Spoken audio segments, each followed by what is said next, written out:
Welcome to the Devil's Advocate podcast. I'm Shervin House. And I'm Payman Batani. And this is a podcast where we discuss controversial topics in society, politics, etc.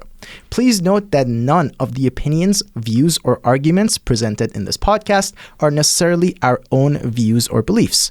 As the name of the podcast suggests, oftentimes we will be making arguments for sides that we don't ourselves necessarily align with. In fact, the aim of this podcast is to offer nuanced and fair arguments for both sides of each issue, regardless of our own opinions of the matter. So here's how this works. This $2 Canadian coin decides which one of us is arguing which side of the issue. Every time we have a different issue and we have to prepare to argue both sides of the argument. Today's prompt is about... Is compulsory voting good or bad or something like that? What was Yeah. Basically, we're going to be discussing compulsory voting insofar that it basically requires every citizen within a country to participate in an election.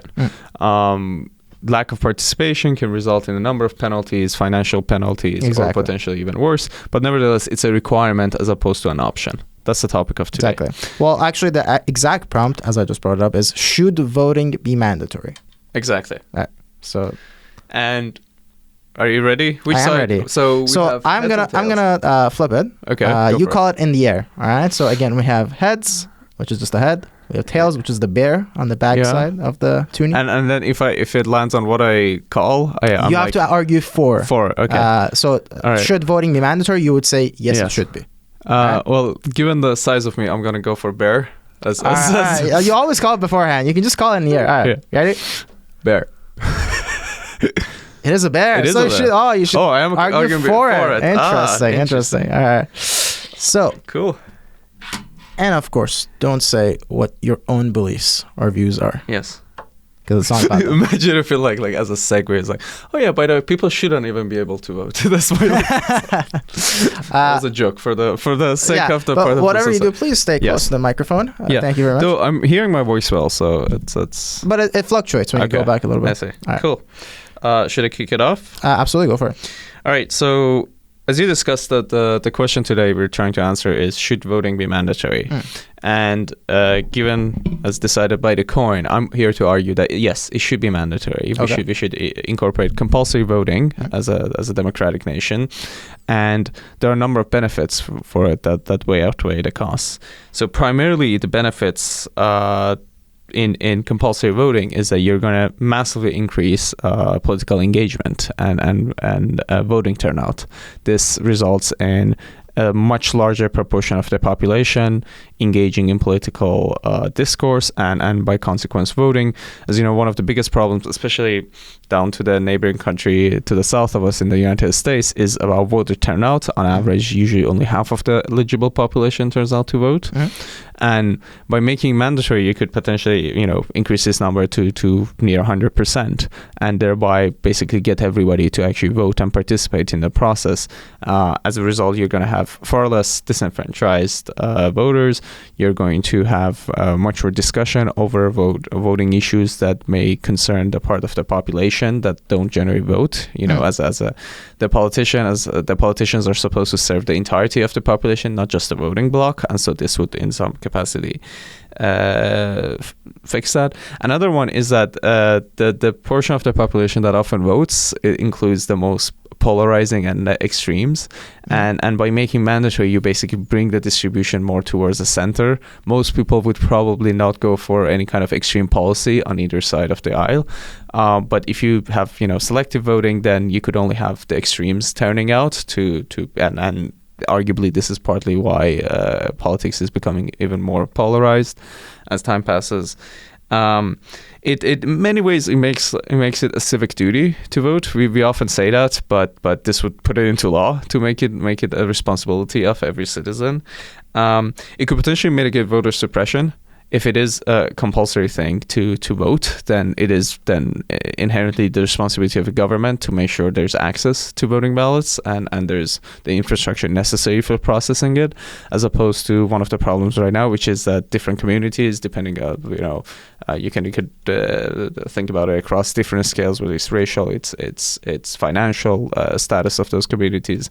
You could basically be looking at different access to voting centers, and as a result, different turnout.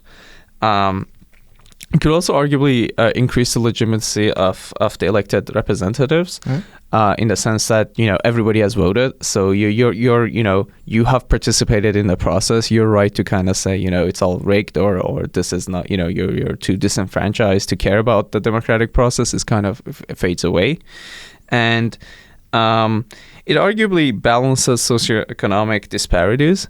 Both in terms of access to voting, but also because, one of the biggest issues in terms of like voting blocks according to the wealth of the household is that generally households of lower income do not have the same luxury of, say, taking a day off to go and vote, or having to like pay for transportation to go and vote, or in general, like they might be more, too concerned with the financials of the household in the first place.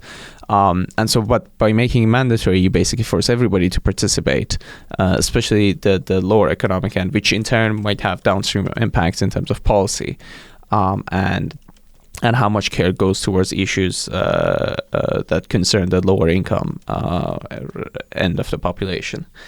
And lastly, it in many ways it preserves democracy by basically instilling the idea of voting as so fundamental that is it's a recurrent thing that happens every year. And in many ways stabilizes the voting process, and also going back to the previous point regarding you seeing generally more centrist policies, less extremes coming into play, you could probably have a more stable democratic process. I'll stop here and I'll turn it on to the against side. So let's kick off the against side by mentioning that, first of all, the less ignorant people vote, the better. And oftentimes when people don't vote, I mean, you brought up some things that we will address, like you brought up some people can't take day off of work. So we'll address those. Let's put those aside for now. But generally speaking, people, when they don't go and vote, it's because they're either not engaged in politics, they don't know enough about politics, or they don't care about politics. So making those people come out there and vote is not necessarily a good thing for the system, because at the end of the day, the point of democracy is to make the best decision possible for the most amount of people possible in the entirety of society, right? And I'm sure we can debate whether that's the aim, but if we assume that's the aim of democracy, then it's not necessarily beneficial to that aim to get everyone to come and vote. It's much better to just allow people to come and vote out of their own volition, not because, if you don't do it, you're going to be fined or whatever punishment we're going to put in place. Another point is that this is being done in a lot of places. Australia is the most famous one, but it's being done in a lot of places. A lot of South American countries have this. A lot of African countries have this. A number of European ones. Yeah, absolutely. There's no evidence that suggests that these countries, the average person, the average voter, is more aware of the politics going on compared to countries like the United States or Canada that don't have compulsory voting. And there's no so that claim that this is going to make everyone be more in the know about politics, make everyone more invested, there's no evidence to back that up. That's a hypothesis that I see where you get to that hypothesis, but there's no evidence to support that. In fact, if anything, the lack of evidence suggests that maybe that's not the case. Also, as well as this, voluntary voting means that politicians need to work a lot harder and need to offer more value in order to get people to come out and vote, because they have to create some sort of an urgency for people to turn up and vote. And while you could argue that this could lead to more polarization in politics, there are other factors that lead to polarization a lot more. For example, the echo chambers that are created in social media, or the fact that we have a two-party system in the United States. These things lead a lot more to the polarization of the politics rather than just not forcing everyone to come out and vote. That's a very weak argument for making everyone come out and vote, essentially. As well as that, voter turnout is only slightly higher in places where compulsory voting is in place. It's actually not 100%. There's still a lot of people who don't show up. So you said the Australia example. I was looking through the data, and what I saw is that on average, in these countries, it's about 80%, the voter turnout for places that this is in place, whereas in other areas, it's around 70%. So it's roughly 10% higher. Is that really worth it to put in law and deny people their freedom to choose whether they want to vote or not? just to get maybe a little bit more votes in there. It's not even like everyone's coming anyways. And as well as that, a lot of these lead to a lot of what is known as donkey ballots, particularly in Australia, they refer to as donkey ballots. And these are ballots where people either just don't fill them out, they just return an empty ballot, or they just randomly pick one of the politicians without giving it any thought or having any knowledge of what they're even selecting, right? And you could argue that, that's going to be randomized, so it doesn't really matter. They're just going to cancel each other out. But it's actually very interesting. And you can take this with a grain of salt because, that's very hard to prove this in effect because you don't really know who is actually voting out of their volition or not. But in general, what they found is that it disproportionately favors the first candidate on the ballot, because when you're randomly picking, you're much more likely to pick the first option than the other options. As well as that, it's also influenced by other factors, such as, who is the most well-known politician out of all the names, who has the least amount of stigma attached to their name. So there are outside forces that have an impact on the randomness of who is being picked by these donkey ballots. So it's not going to be a completely random sample where it's going to cancel each other out, is what I'm trying to say. Now, we could argue which factor has how much impact, but what I'm trying to say is that there is some impact. So it's not going to be completely randomized. And when it's not completely randomized, it's going to have an effect on the turnout of the election. And why would we put in place a system which has an impact on the election for no reason whatsoever? I mean, there's no thought behind it. It's not like people are voting based on what is good for them or what's good for their society. They're just doing it because they have to. And that's not necessarily a good thing to introduce into the system. Now, you also mentioned that, some people can't take the day off work and just go and vote. But there are already systems that take care of that. For example, there is the mail-in ballot system where you can just mail in your votes earlier on so you don't have to take the day off of work. So even concerns like that, there are other solutions to it. And as well as that, there was a poll done in the United States to see what the average voter thinks about implementing compulsory voting, and 64% of Americans opposed it.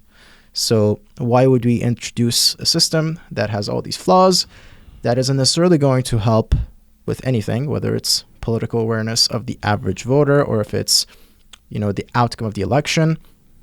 And also, most people aren't even in favor of it anyways, right? So why would we put that in place? Yeah, I mean, you brought up quite a few points. I guess we could go with the very last one, which is like the popularity of a policy, although we live in a democratic system, is not always the full ground over like rejecting something or supporting it. Of course, it's not the full ground, but I'm just pointing out it is an important data point, but it's not like, I suspect that like if you were to like, I don't know, poll people and like whether they could smoke tobacco at bars in the 50s, you'll probably get a similar number. It doesn't necessarily mean it's bad policy to prevent that. But I already pointed out why it's bad policy. I'm just saying in addition to that. Let's go over the previous points, which is a number of topics. Let's start with the good voter idea. There are a few assumptions in saying that what you need in a democratic system is good voters, and compulsory voting, by definition would bring up everybody, and maybe some of those guys would not be good voters.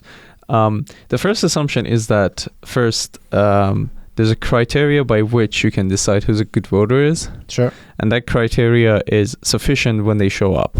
That basically defines them to be knowledgeable or when they show up out of their own volition, you mean, or show up in general?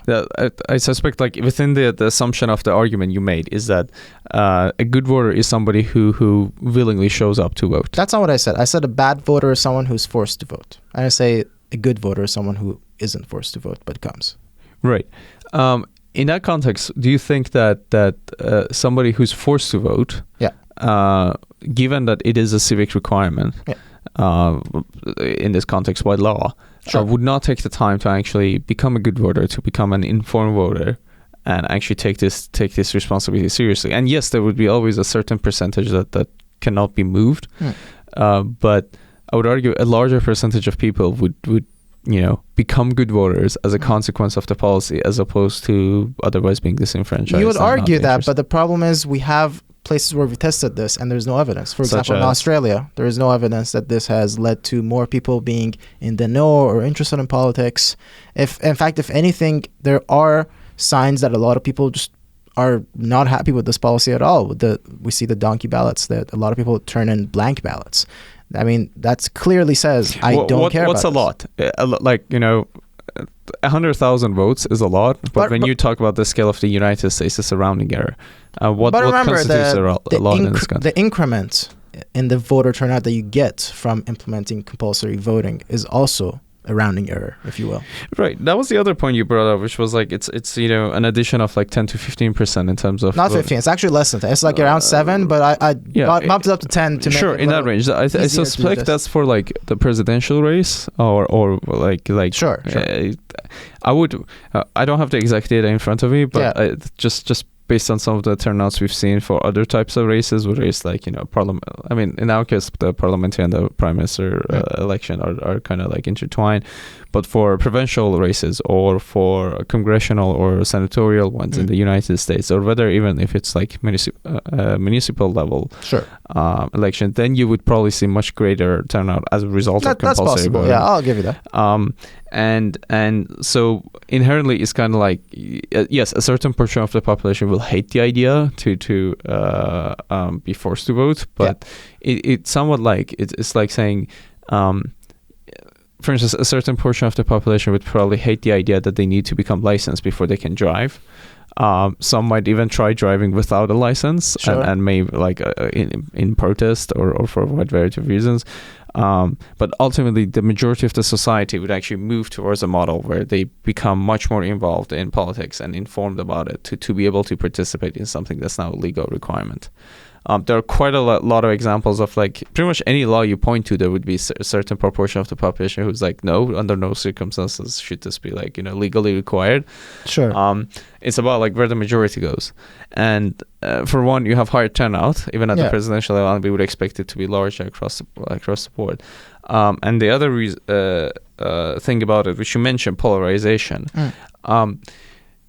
An early piece of evidence for why this would result polarization is that one of the biggest problems, and keep in mind that polarization is like it's not an issue experienced in the same level by every democracy out there. Sure. Presidential democracies tend to experience it a lot more, especially the two-party system in the United States. Sure. And a large component of it is that for as low as participation might be in the presidential race, it's much lower during the primaries because many of these downstream elections, that is kind of like real estate. You think it's less in the primaries?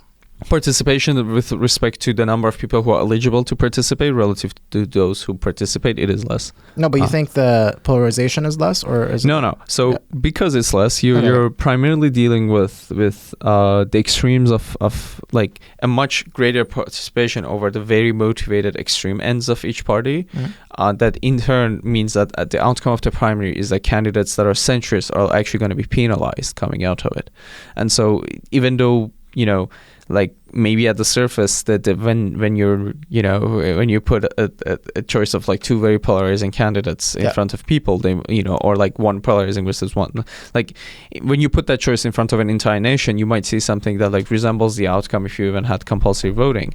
When you look at the downstream tasks, for instance, like the primary elections, the outcomes are like very much driven by who's the most motivated part of the voting bloc that's willing to come out and vote, and that's often people who take very extreme positions on a specific set of issues.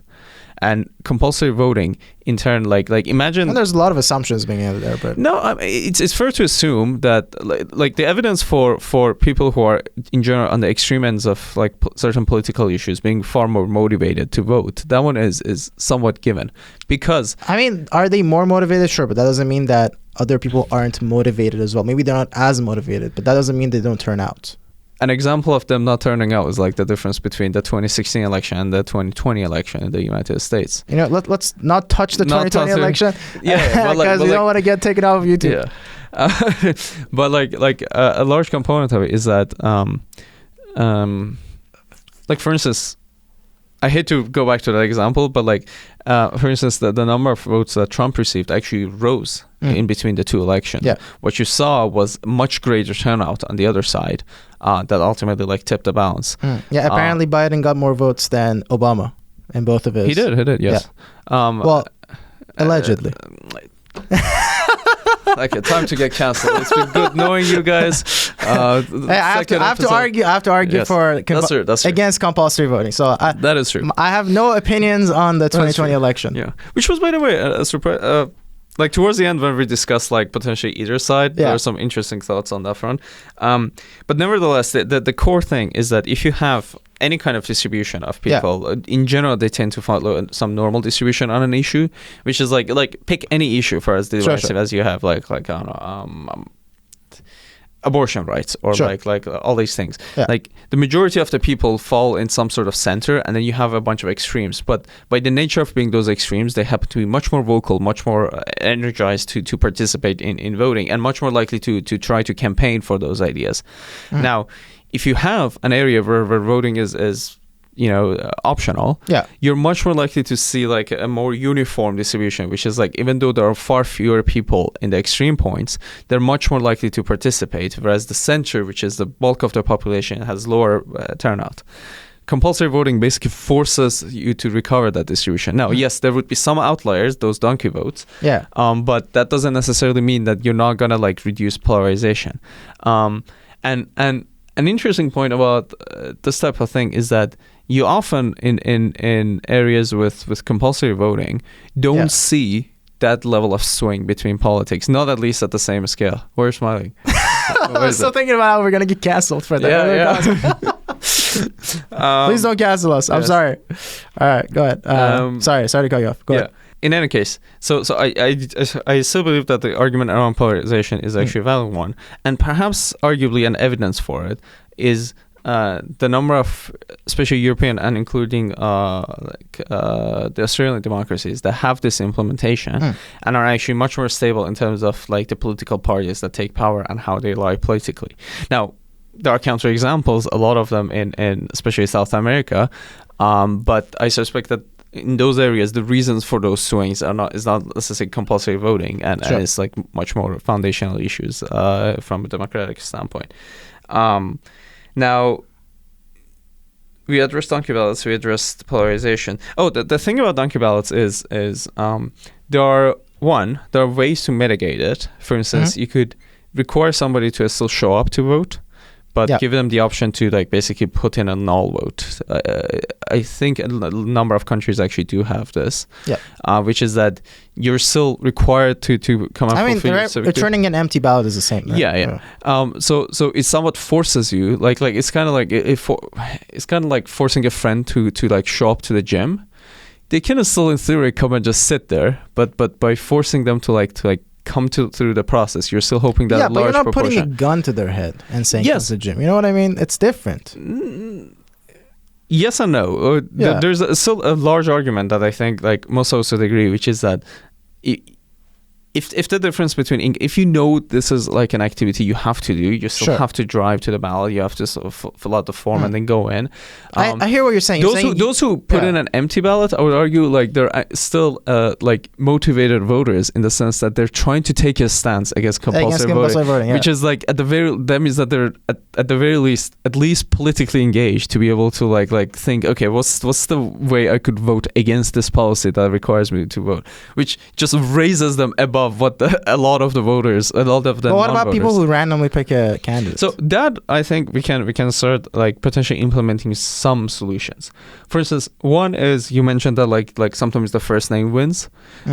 This is solvable by just taking a uniform sample and then randomizing the order of the names. But that's not the only factor. I was just pointing out one. That's one factor. Yeah. So like you can like develop a range of statistical tools that fixes this. Another one is like the popularity side, like who's more well known. My counter argument to that is that I suspect that okay, we should probably separate like two sets of elections. One is like at the federal level, like very important elections, and then the local ones, the less advertised, less media coverage ones. Sure. In the bigger ones, I suspect that to the extent that the more well-known candidate wins the random vote, Sure. is not necessarily like having compulsory voting does not impact it in the same way, in the sense that already happens during the election process. Yeah, but why do you need to accentuate it? Well, for all the other benefits that I argue. What for. benefits? The only thing you're kind of referring to as a benefit so far is that it might reduce the polarization, right? Which is a huge benefit on its own. But the problem is that's not the main driving factor of polarization, is what I'm trying to say. There are a lot of other factors. For example, the fact that a lot of us engage in chamber choirs about our political views. So, for example, I say, these are my thoughts on this topic, and I only talk to people who agree with me on that. For example, if I'm pro-abortion or against abortion, whatever, I only talk to people, or I agree with people who have the same view. And I rarely engage in conversation with people who are of the opposite view. Well, that's assuming that that is a good, like, that is a true point in the sense that, yes, that is certainly contributing to polarization. Yeah. But that's assuming that the problem of polarization there's zero correlation between voter participation and how extreme your positions are on a particular. I'm not saying there's zero. As long as that number is non-zero, then compulsory voting would contribute towards like recovering more of the distribution of the voter you're looking at. What you're saying is, if I drop a drop of water into the ocean rises. Sure, technically speaking, I don't think it's a drop and it's an ocean. Like time and time again, we see that larger voter turnout generally results in a more stable candidate, somebody who's, for better or for worse, is more towards the center, more towards the status quo, less about more disruptive ideas. And we can argue whether sometimes you do really need those disruptive ideas, but nevertheless, it is within human nature that most people don't between incremental change and radical change. Most people would elect for incremental change. I think it's from an evolutionary standpoint. Yeah. So, insofar that the distribution of people on most issues is normal, having compulsory voting means that you're going to recover more of a normal distribution of voters, which in general means more towards candidates in the center. But why is it that voluntary voters are not? So voluntary voters is because you're much more likely to see turnout towards the extremes, because somebody who already takes an extreme on a particular position is already politically very motivated, compared to somebody who's much more about some incremental change. There are still very motivated people towards the center, but it's much easier to motivate somebody to come out of the ballot if you're basically selling the idea that this country is going to hell, and the only thing we need is something just short of a revolution. I think here's the disconnect. I think what you're assuming here is that, if everyone voted, there will be normal distribution. The people who are not voting, because compulsory voting isn't in place, let's say that 10% difference. All right. Let's say that 10% difference, right? You're assuming those are people who are in the middle, who would have voted for the middle chunk, if you will, if they had been forced to vote. But because they haven't been forced to vote, they haven't voted. And therefore, that's disrupted the normal distribution, right? That's basically what you're saying. Am I correct? Yeah, but keep in mind, this idea of being forced to vote is kind of it's a process every 4 years, and it's a requirement. We'll talk about it. But for now, is that basically what you're trying to say? When your lack of turnout is much more likely to come from the center than from the extremes. Well, I would argue that's not necessarily the case. I would argue that people who are, maybe there are some who are engaged in politics and don't go vote, but the vast majority of people that you get to turn out and vote, who wouldn't have otherwise voted voluntarily, they don't care about politics. Not everyone cares about politics. Not everyone follows politics. Not everyone follows the news. Not everyone is in the know. In fact, I'll give you Winston Churchill. He said that the best argument against democracy is a 5-minute conversation with the average voter. And I would say, you can quote this, Sherwin House 2023, an even better argument against democracy is a 5-minute conversation with the average voter who was forced to vote. Would you not agree?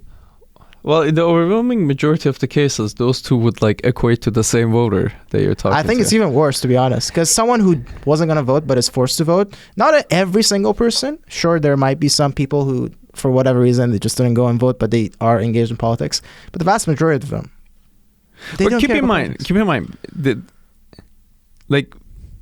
being able to vote is especially for those who have lived potentially, like under more authoritarian regimes where voting doesn't matter in the same way. Like, voting is a privilege that you like. It's something like the idea that like it's not necessarily, like, how do I put it? It's not necessarily a privilege that, like, between, I don't know, like going to a fancy restaurant for free versus voting. Like, I suspect a large proportion of the population would pick the former. But it is a slight privilege that I don't think like I don't necessarily see it in the same way as like a chore that, like, people just. I'm not don't saying it's a chore. I'm just saying if people are not voting and they're choosing not to vote, more often than not, it's for a good reason. It's either because they're not aware, or they're not in the know, or they just don't care. And those people should stay out. It's better if they don't vote, is what I'm trying to say. Maybe I disagree with that characterization that, like, choosing not to vote is often a consequence of like lack of that small push for you to get more involved in politics, like, and like understanding the potential candidates and the policies at that point. It's kind of like let me give an example like this, where, like, say you have a particular diet and you're dealing with a healthy diet with a not so healthy diet. Sure. And most people, like a large component of people, maybe don't care about, like, the health outcomes and so on and so forth. Yeah. And prefer the tastiness of the not so healthy diet. Sure. But by the end of the day, it's like if you present them with the option that, like, basically equates the two diets, very few would as a matter of principle still pick the unhealthy diet and not the healthy one, because we just want to take a position against the requirement to engage in some, like, healthy diet. The number of people, say the government tomorrow required you to, like, have a certain amount of, like, greens in your diet. Sure. The number of people, like, a large number of people would be like, screw you, like, it's not tasty. But the number of people who, as a matter of principle, that, like, are like, this is, like, forcing me to like engage in some, like, better behavior. The number of those that will, like, actively, go down the diabetic path, because they want to, like they don't want to be forced to do something. I suspect that would be small, and that kind of brings back to the argument that I don't think, like, you're gonna encounter so many people who choose not to vote because their choice of not voting is a politically informed thing itself. All right, let me ask you this. Do you agree that there is a percentage of the population that are not in the know about politics, who don't care about politics? Yes. All right. Do you agree it's not an insignificant number? Sure. All right. Do you agree that those people who don't care about politics and are not aware or are not in the know or don't follow it, they are if they don't have to vote, they probably won't vote? Would you agree with that? Sure. All right. So there you go. When you force people to come out and vote, that contains a lot of those people, right? The question is, the group we're specifically talking about, is it a large enough group to change the democratic process in a way that the benefit of engaging otherwise a large chunk of the population who are, good voters, but for a wide variety of economic reasons or incentives, they don't participate as much or as frequently in the democratic process. The question is, like, what's the ratio of these two? Well, I would say, look, you could do a cost-benefit analysis, say, these are the pros, these are the cons, but the thing is, that's a comparison that you're making in a vacuum. You're assuming there is no other way to make, or how should I say this, promote political activism, if you will, or promote people being engaged in politics. There are better ways to do it. For example, this podcast, I would argue, is a much better solution to this. We're arguing interesting political topics. We're trying to keep it interesting and entertaining. And this is a much better way to advertise politics to someone who maybe isn't as interested, rather than say, oh yeah, you have to vote. Does that really do much? Like that last point, I have to, of course, concede. I might even concede the entire debate. There you go. The Devil's Advocate podcast is a much better alternative to compulsory voting. Yes. It is, of course, like it's kind of funny because this somewhat speaking the mic, please. this somewhat draws like parallels to our previous episode. Yeah. Which is like, yes, you could like have a very surgical policy which like specifically injects money towards like civic education at the high school level and like more engagement at the post secondary level, and you know, you start like investing specifically like building a specific map of like how many participation centers you need in what area and like so on and so forth, and like basically this like huge administrative body that is in charge of like increasing voter turnout. Sure. Or you could make it compulsory, which is like a much easier administrative that's thing on the two choices participate. though. The other choice is to just leave it be, allow people to choose for themselves, and you could invest into education. You could invest into a lot of programs that help young voters specifically, or young people in general, be more interested in politics. And that could be, but the thing is, that's not always what is in the benefit of the political party in charge. So that's why that doesn't happen.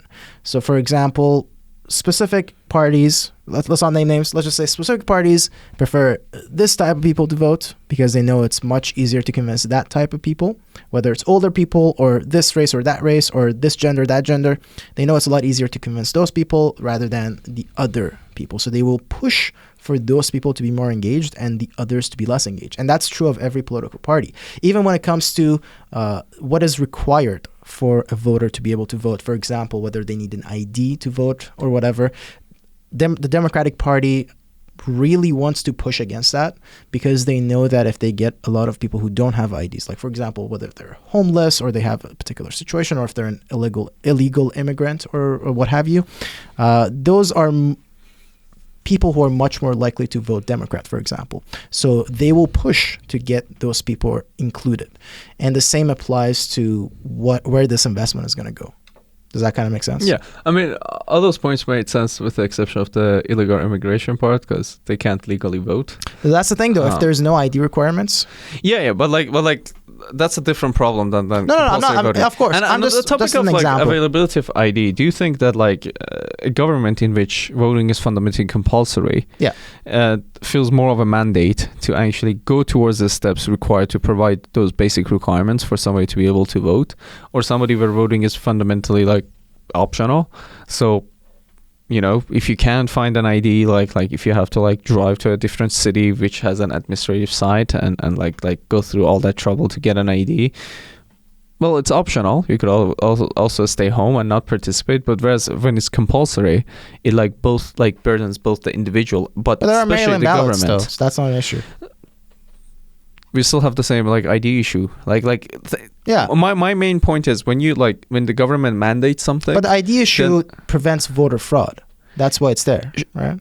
Again, going back to the compulsory voting part, the main thing I'm trying to get across is that when the government mandates something, they also like there's a responsibility on them to make sure that process is easy for the citizens to engage in. Not all the time they like, you know, pull off an amazing job of this, but at least there's that responsibility onto them. If the government mandates, you know, like having a driver's license before you can drive, then it is part of the responsibility to build up the capacity for testing and validation and all of these things.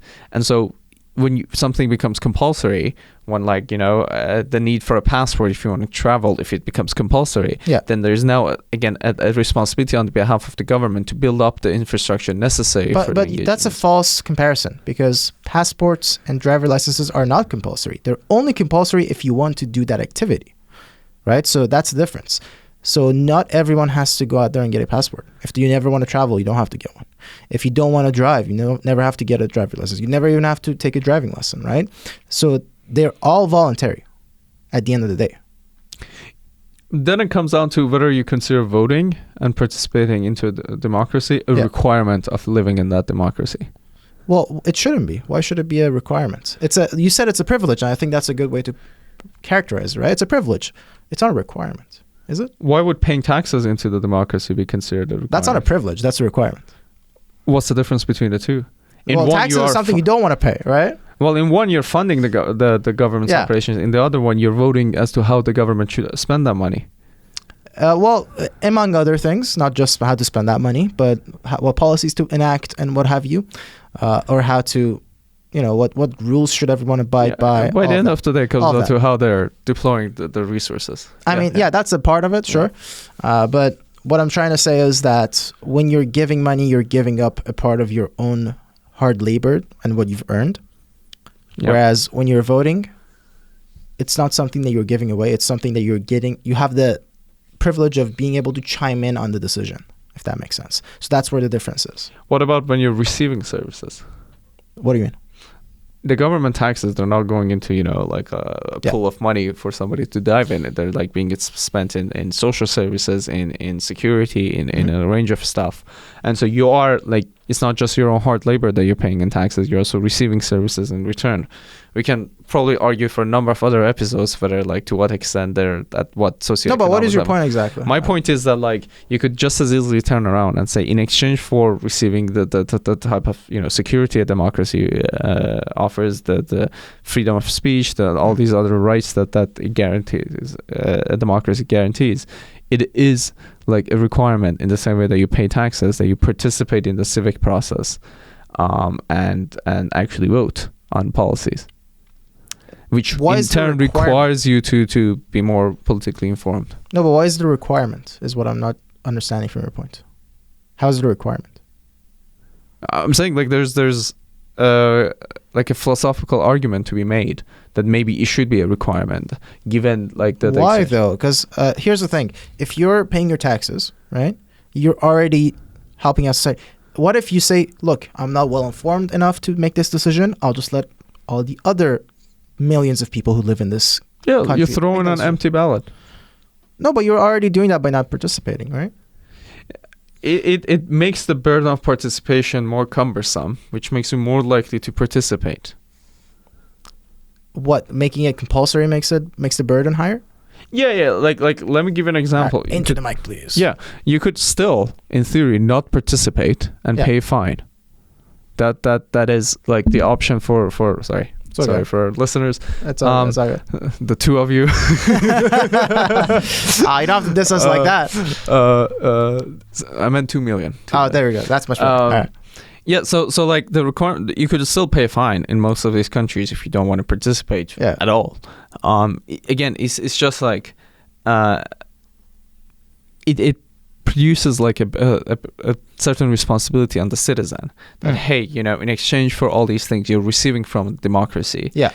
One of the things you should do is like contribute taxes. Another one is like to follow laws, and another one is about participating in the government. Sure. And now you could say, like for instance, I only drive from like my house to the house next one, like to the next block. Yeah. Why do I need a license for that type of thing? Sure. You could make a case that it should be optional if you're not like driving long distance, or similarly with like a passport that like. No, that's not the same though. You're equating two different things. How? So you're saying that if you don't have a license and you drive, that's the same as if you just if you have to vote but you empty or you return an empty ballot. Is that what you're saying? Yeah. No, my main point is. Okay, let's take for instance like the early 1900s where cars were like first being introduced. Nobody needed a license to drive one. Sure. And suddenly somebody's like, why don't we require licenses for people to drive? So anybody who wants to drive has to like be licensed. And then there's certainly a certain proportion of the population is like, it should be optional. I'm only driving, short distances. If somebody wants to go, no, but that doesn't direct impact. That's a safety issue. If you're not licensed, you're putting yourself and everyone else at risk. If you're not voting, you're potentially putting yourself at the risk. Not in the same way. Like not in the same way. What's the term for it? Like the tyranny of the minority. It's actually, I would argue it's the opposite. If you're not well informed, if you're ill informed, in fact, you'd be putting everyone in danger by voting. This actually brings up another good point, which is like I feel like this whole idea that like there's a good voter and then there's like a misinformed voter. I don't think there's anything as a good voter. That the willingness to participate like is the deciding factor. I think that like it's not. Yeah. We would both consider like a large proportion of the population vote probably course, not of course. like with this type of sufficient No, absolutely. information. Yeah. So that's not what I said. Let me just clarify. So I'm not saying there is a good voter and a bad voter. What I'm saying is there are voters and then there are awful voters. That's what I think. So there are voters, right, who God knows what they're thinking, how much they're informed.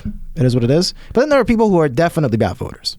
People who just don't care about politics, don't follow anything, don't know anything about any of the candidates. Those are just bad voters. We can agree on that, right? I agree with you that there are bad voters, like objectively bad voters. I would have to disagree with the characterization that like somebody who doesn't follow politics is like, for instance, to me, if you force somebody who has zero interest in politics to come and vote, at the very least, like there's an expectation that like maybe in the like the drive to the voting station, they at least like listen to like 5 minutes of a debate and just on that basis. Out of context? Yeah, and just on that basis vote. Is that really? That's an awful voter. Positive? Yeah. But what about the same voter that has spent hours listening to information online, except most of that information is about, very wild conspiracies that are not grounded in truth. That's fair. And is much more motivated to come and participate. I understand on the participation front, like the will to participate at maximum level. I understand that point, but the difference is that person is going to vote regardless, whether it's optional or compulsory. What I'm saying is when you make it compulsory, you bring in a lot more people who are not well informed. So that person that you're saying is ill-informed but very motivated to vote, there's nothing we do about it. That person's going to vote anyways. You basically force them to become informed at some level. Again, there's no evidence of that. And again, in countries like Australia, there's no evidence that that's happening. How do you like evaluate that? I'm actually curious. Like what's the criteria by which you decide how like politically informed a particular country is? Again, it is tough. It is tough. I will acknowledge that. It is very subjective, but there is no definitive evidence that says, there are more people following politics, or there are more young people voting, or I guess I shouldn't say voting, but there are more people being involved, I suppose. That's the better way to put it. Or more people watching the debates, more people discussing it on a day-to-day basis. There's just no evidence that's occurred, right? Now, if we had some evidence of that, that would be something we could argue. And I'm not saying there isn't any evidence. Yeah. It's just that there hasn't been any evidence observed. So until we have evidence, unless you have a proper criteria by which to measure that, that's an inherently difficult problem. It is difficult. It is difficult to prove because you don't know who's voting for what reason, right? Yeah. So all you can see is that there are a bunch of ballots that are empty, a bunch of ballots that were just filled out for no reason, and even that, I'm not sure how they know that these were donkey ballots. But yeah, that's what I've been able to find from just looking it up, but take it with a grain of salt. Who knows? At the end of the day, I'm not saying there isn't a possibility that this is occurring, but there is no evidence that it's occurring. And until we have evidence, we can't really rely on that, right? Because that's just something that we're assuming might happen. We're assuming that if we introduce compulsory voting, more people are going to be engaging in politics. But that doesn't necessarily mean that that's what's going to happen. It's a difficult one to argue without like having. There's no evidence. That's what I'm saying. I guess we have to evaluate it. Yeah. I do have a note here that is like in Brazil, for instance, because of mandatory voting. Yeah. The access to voting centers for remote communities was substantially expanded because of the nature of the. Because everyone has to. Yeah. Yes, and that's one example. Potentially. No, but that's not an example of more people being... the people are not informed, but at the very least, the government is more engaged. I think like the earlier point about the inherent responsibility of the government to expand access to voting when it's compulsory, I think that one stands. Even there, I would argue that if the sitting government didn't really necessarily want some of those people to vote, they wouldn't go out of their way to build those places. Sure, I mean those type of shenanigans will always happen, irrespective of whether it's compulsory I think that's the primary factor driving those decisions, not even the compulsory voting issue. So it's not because compulsory voting is in place that no new centers are being opened. Yes and no. Keep in mind that like you have a certain voting bloc Yeah. that would have otherwise not participated, but now there's a compulsory voting system. Sure. And you, as the acting government, have the choice of either making this process as seamless as possible for them or making it more difficult. Yeah, which one will you do? If it's beneficial to you, given that there is a fine to be paid or there's like some consequence for not voting, there is an expectation that still a good proportion of the voting. Assuming it's enforced, though. Again, if it's in your benefit, right? Let's say compulsory voting is in place, but let's say I'm the sitting government, and I really don't want people of this group, right? Whatever they are, whether it's younger, older, whatever, or people middle class, upper class, lower class. I really don't want this type of people to vote because they're probably not going to vote for me.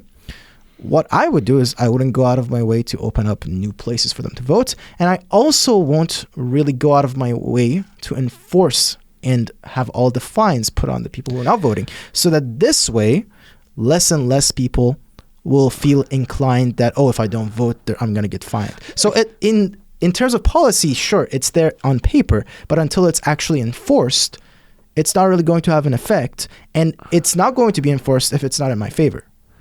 Okay, the two things you provided, let's just separate them. Sure.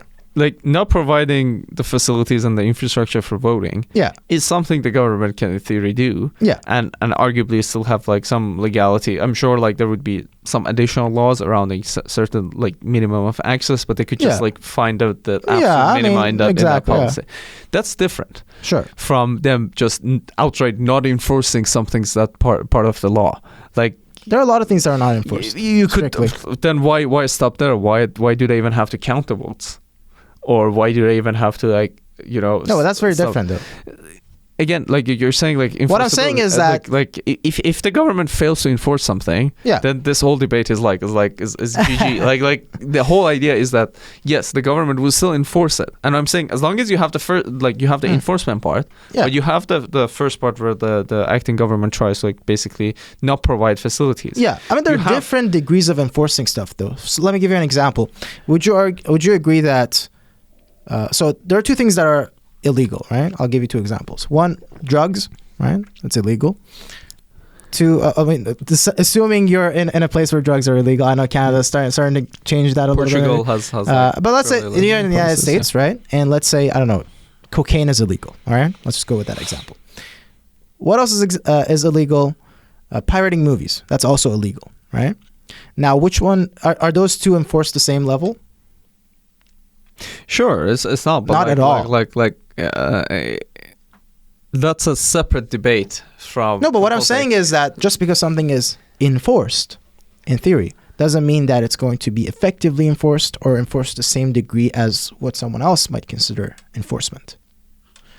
Sure, but that's kind of like a tangent topic relative. No, but that's the thing. That comes with compulsory voting, though, because you're arguing that when we have compulsory voting, because it's enforced, it's going to have these effects. For the sake of argument, imagine that there's like some independent body that like doesn't have like is not under the jurisdiction of the executive branch, and if nobody votes, like they get executed. No, like it like basically does the enforcement part. My main point is as long as you don't have the same type of like I guess leniency towards enforcement, where there's like arguably a more conspiratorial like collective effort to like undermine compulsory voting. Sure. If you undermine the part about like access to voting resources, then you're dealing with like a voting bloc that legally has to come and vote, and you're making the process more difficult to them.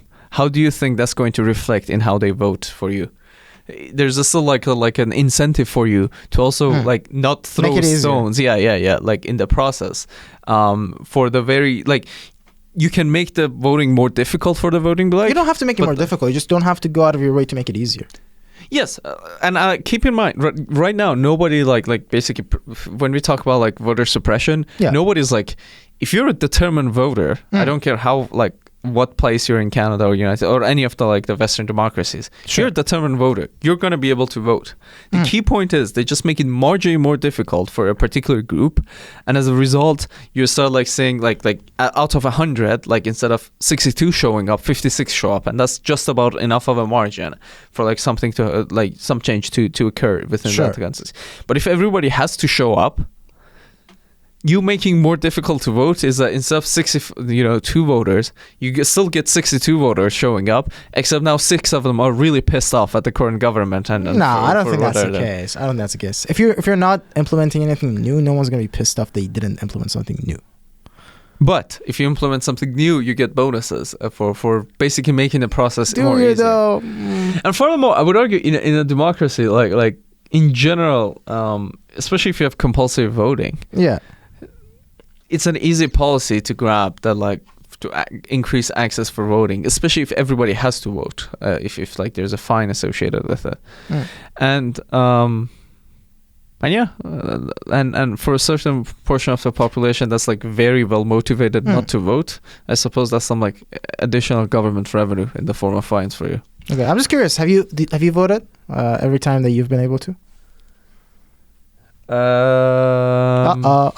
Yes, like federal level and provincial level, yes. Okay. Municipal level, not in the like the. Sounds like we gotta make it compulsory for payment. Well, the funny part is like the North Shore community. Like I voted in the mayor elections. Yeah. But then there's always like one where like you have to vote for the like board of a particular school. Okay.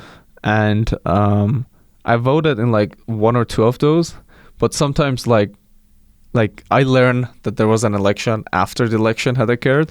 Oh. So arguably, the burden is on the particular board to make access to information more accessible. Unless they don't want you to know there is a vote happening.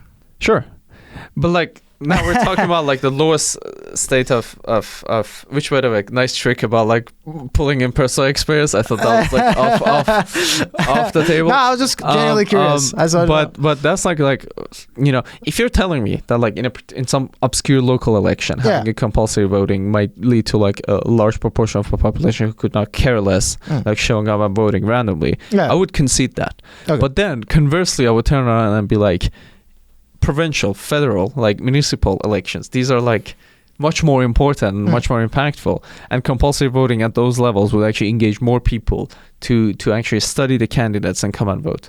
Okay, so I guess we can move on. Let's see some of the other stuff that we're talking about. Was there something we didn't address, or there are some interesting stuff I would argue on the against side that we didn't discuss.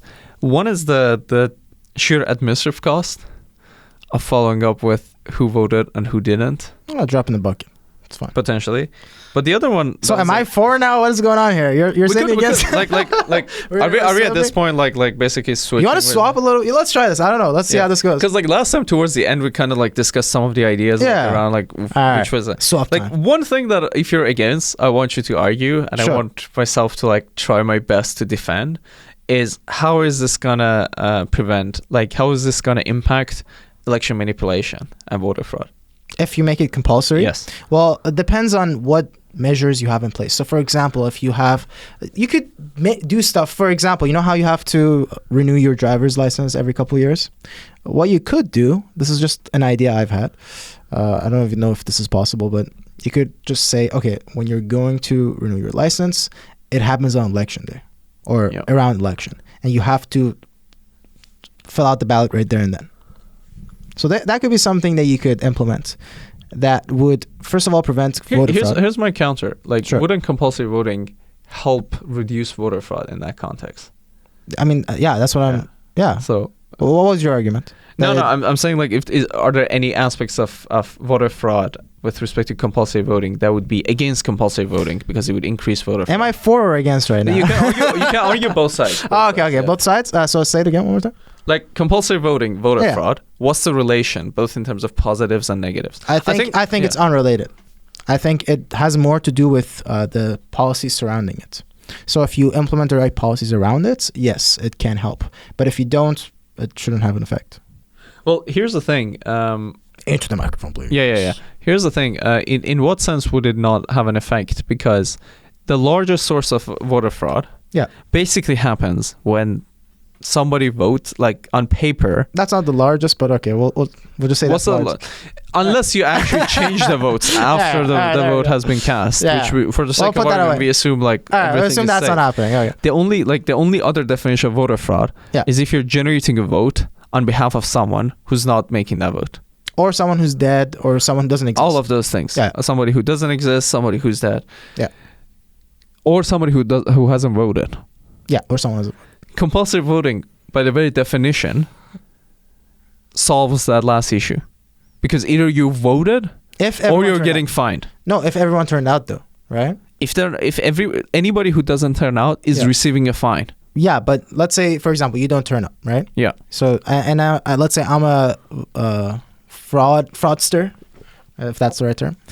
So I voted for myself, and I'm like, you know what? I want to vote for you as well because I know you're not voting. So I just, let's say, take your ID, doctor the picture maybe a little bit. I show up there, say, yes, I am Payman, and I just vote for you as well, right? And you don't receive a fine. So, how did that How did that prevent voter fraud exactly? I have won this debate. Let's go. I don't think there's really a winning side when a coin decides who I is. Alright, then we just swap. Or I guess we didn't. We went back to the We're now like in an open discussion. Alright. There's surely a way to like potentially even resolve that.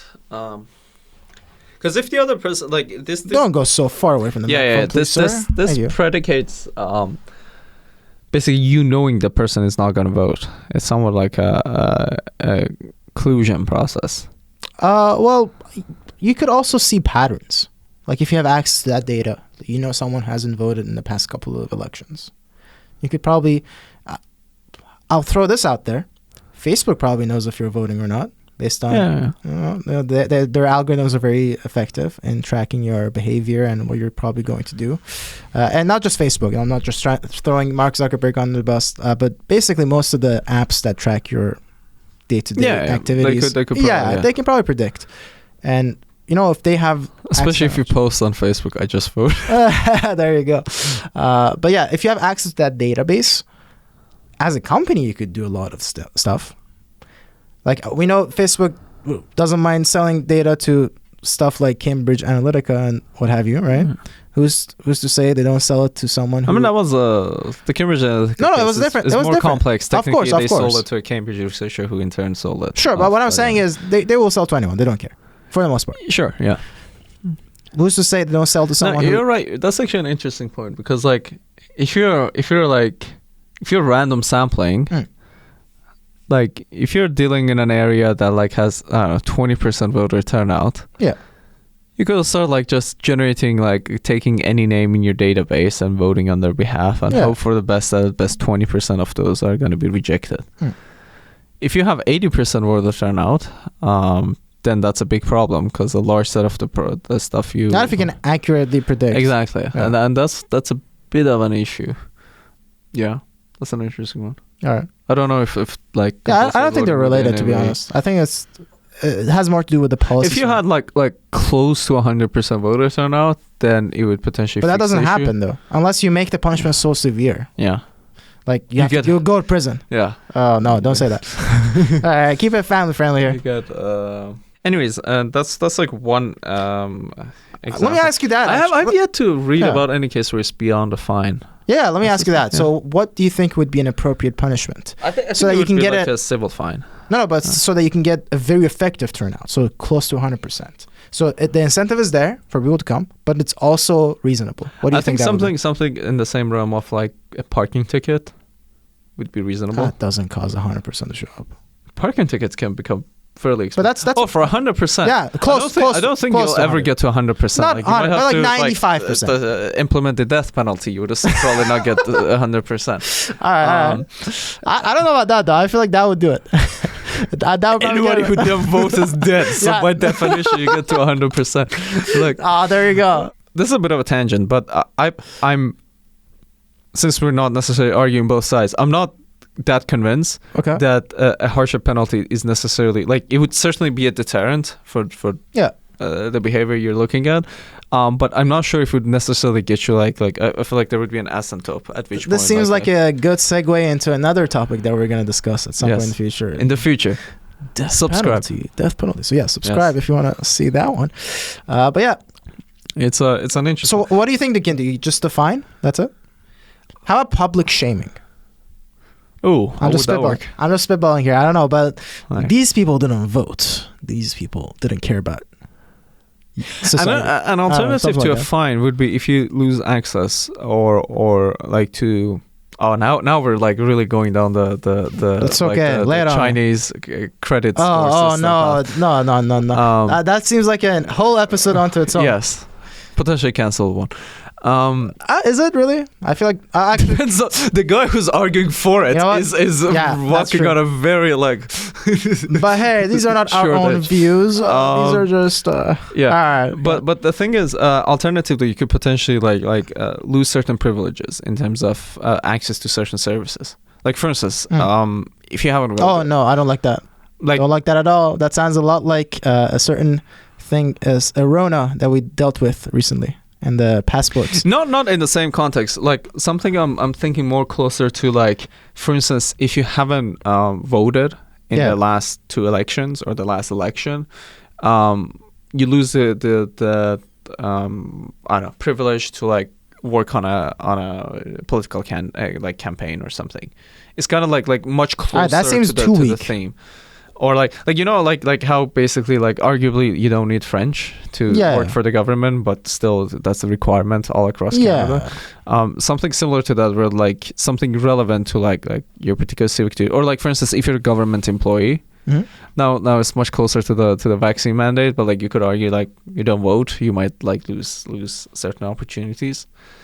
I'm That is speculating at problematic this on point. both I ends. think the best one is really a small fine. Just to address that real quick, that's problematic on both ends. One, it doesn't motivate anyone, or barely anyone, and two, again, you're taking away people's rights and freedoms. Basically. Yeah, I mean the right of freedom conversation, like doesn't matter if it's a $5 fine or a $5,000 fine. From like a rights standpoint, you're still dealing with the same thing. It's from a practical standpoint, it's like one is much Fine worse. is different than denying someone the ability to provide for family. You know. No. You asked me to like speculate. No. I'm just saying. I still, I just want like, to like address anything it. harsher than a fine, and the fine, I feel like at most it would be like equivalent to like Speeding ticket. or like a harsh speeding ticket or a harsh like traffic ticket. Like anything above like 3 digits to me would be like, okay, now we're really pushing it. Okay.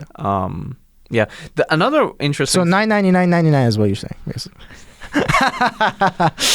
This is the funny part. It's like you know you put in some guideline. Yeah. And people just like find that the exact like minimal point that which like the guideline is still not violated. Yeah. But like you completely violate the spirit of the guideline. Of course. The other thing that was interesting is that I kept like reading about examples and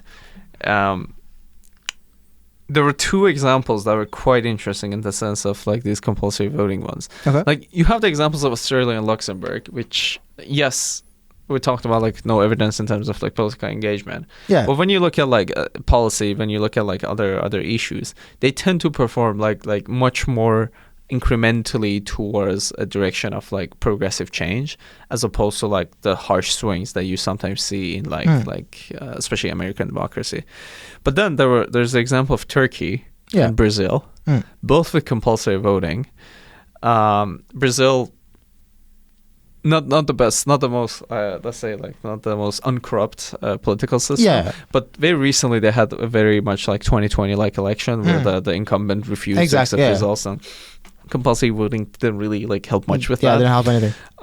And then Turkey is the other example, which is like you have a system with compulsory voting, a system that like, you know, for as long as their history is known, like they've had one coup after the other trying to like save the democracy. Yeah. We can argue like to what extent like that was useful, but nevertheless, a system with compulsory voting that is like slowly like becoming more and more authoritarian.